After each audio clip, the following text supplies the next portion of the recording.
एक बार सभी लोग प्रेम से बोलेंगे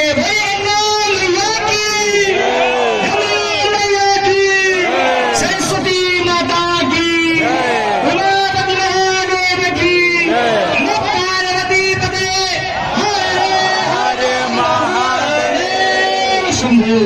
सभी भक्तों से अनुरोध है कृपया आप सभी आगे की ओर आ जाए और हमारे आरती करता बटू ब्राह्मणों के समक्ष आप सभी खड़े हो जाए।